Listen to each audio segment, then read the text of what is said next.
Thank you, Mr. Chairman, and thanks for holding the hearing today. Important subject. Thank you all for taking your time to share your insights with us. Let me ask this of Dr. Lean and then maybe Ms. Brown as well, but why do you think that the utilization of the TANF program has decreased? I think there are several contributing factors to it. I think it's hard to use, and it's particularly hard to use if you really don't think you're going to get a job and you're not going to be able to meet those work requirements. So I think some people just opt out for that reason. I think a lot of families are doing things and feel they have to do things in that network sense that make TANF harder to do. They have other people living in their household. They are drawing on their networks in ways. They are engaged in the informal labor market trying to make ends meet, and it doesn't mesh well with the TANF program. And I think unless they're in a program where they see some movement up through education and training, it also appears that they're not going to be helped to be placed in jobs that would actually dramatically change their situation. So I think there's that part of it. The second thing that families tell us is that the TANF payments are actually only part of the picture, and as long as they were using it as an avenue into Medicaid, into other kinds of supports, it was more valuable to them than just the cash payment itself, and those have become somewhat separated. Okay, great. Same answer, Ms. Brown? Pretty much. Okay. I'd just like to add that one of the things that we've at risk of making this more complicated, in addition to the TANF program, there are other types of investments that the states are making, and sometimes states will take families that they think are not likely to succeed in the work activity program and move them into a separate program. And so they are not counted in the numbers that you would see in TANF.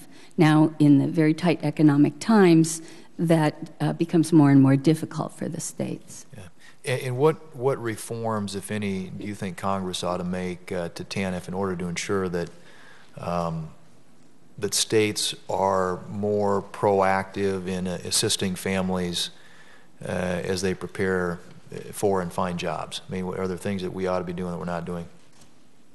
Well, I think back to the point that sounds very simplistic but is really complicated, of course, is the idea that to start first very clearly with what the goals of the program and making sure those are still the goals that you want them to be, and then looking at the incentives and the way that the success of the states are measured. Having one measure and one measure that doesn't really tell you very much about whether the states are actually achieving what you hope they would is not going to encourage states to make changes. If you were to think about some different, a basket of measures or measures, some that were more focused on outcomes or that gave states more flexibility for families that had larger problems or more significant problems, those are the kinds of things that we've seen make a difference when you're using a block grant where there's a lot of flexibility, but you still want to hold a state accountable. I think there are three issues following up on what Ron said. I think making more allowance for opportunities for education and training that may extend beyond some of the limits in many states.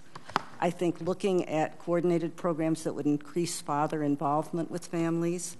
And third, looking at ways in which to expand people's ability to get child care during the time they're trying to enter the labor force and to keep that child care for some time afterwards. Okay. Let me ask just quickly one other question, and that has to do with, there was a GAO report out here recently that suggested that there's about somewhere in the neighborhood of $4 billion or north of there in refundable tax credits, payments made to people who are claiming children that don't live in this country and are here illegally.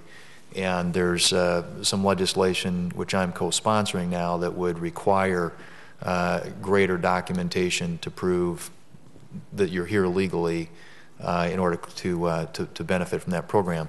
Are those the types of reforms that you would support, that you think make sense? I mean, obviously this is something that you've got people who are not here legally benefiting from a program at great cost to taxpayers. Anybody want to take a shot at that? Yes, I would support something like that. The EITC, despite being a great program, as we've discussed several times during this hearing already, has a very high, whatever you want to call it, error rate, or right. Some of it is because of, I think, legitimate mistakes. But this case where people are undocumented and claim an EITC, I think that it's illegal under the current law, and we ought to have a way to detect it. The problem with the solutions for EITC for this problem and other problems, because we spend billions in error on the EITC. The problem is trying to figure out a way to get enough information about each individual case so you can make a judgment about whether they're, you know, whether it's legal that they're claiming the benefit. It's a very expensive, hard thing to do. I once had I think a 2-hour meeting with IRS specifically on this issue about what we could do, and eventually, you know, virtually nothing was done. We discussed all kinds of ideas, but they were all they would have greatly increased the workload of the IRS. Okay. Thank you, Mr. Chairman. Thank you all.